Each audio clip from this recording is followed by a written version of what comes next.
One more time, Cowboys fans, is that VA Dallas Cowboy fan coming back at you with the latest and greatest on the Gerald McCoy situation.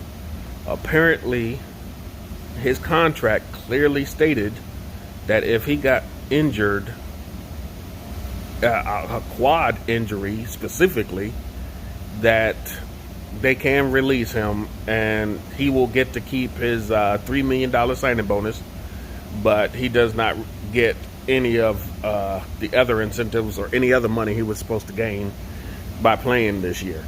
Cowboys recoup $2.5 million, and it opens up a roster spot. That roster spot has already been taken by offensive lineman Pace Murphy, who they had worked out this afternoon because of the thinning offensive tackle situation.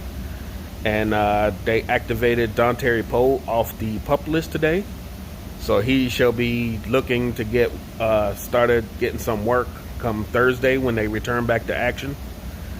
And it's just a sad situation all around. The Cowboys are upset that they had this contract ready for him, McCoy, and they knew that this could have been a possibility, hence them putting it in a contract stipulation as a pre-existing condition when they signed him. And unfortunately, the first day of practice in full pads, that is exactly what happened, is that injury specifically happened, and it basically got them off the hook. It sucks. The Cowboys don't like it. I'm sure McCoy doesn't like it. And the thought process is maybe they'll re-sign him next offseason, but you can never be too sure about that. And they might just move on.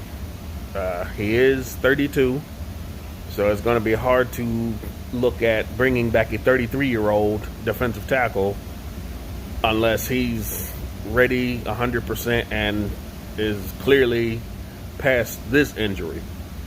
It's a hard thing to do. It's a hard thing to know, but that is the business of the NFL. It sucks, and this benefits no one.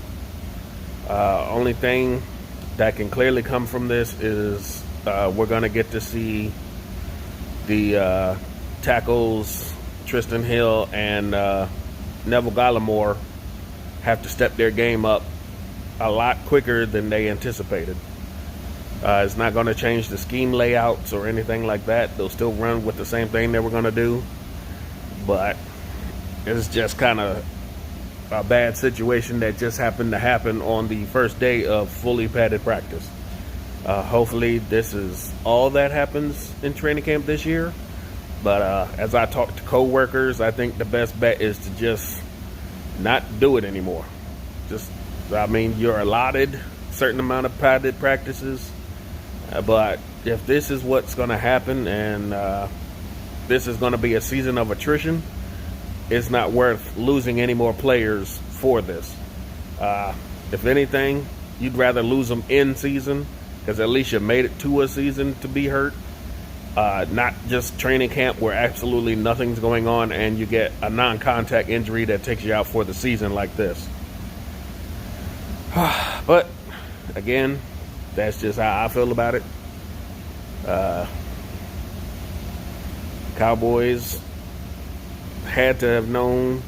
That's why they doubled up. You never know, Bradley and Nate could be part of this thing now too. They definitely covered their butts from free agency and drafting for this type of situation. And as I said in a previous video, if this was the last coaching regime, this would look very tragic right about now, because they'd have never had a backup plan. They wouldn't have cut McCoy because of the contractual obligations in it, but you probably wouldn't have had him in the first place because they wouldn't have emphasized that kind of player for that position in the first place. They'd have picked somebody else. But that's my opinion, and we're just gonna have to roll with the punches. This is the business life of the NFL, right? All right. Again, VA Dallas Cowboy fan, out.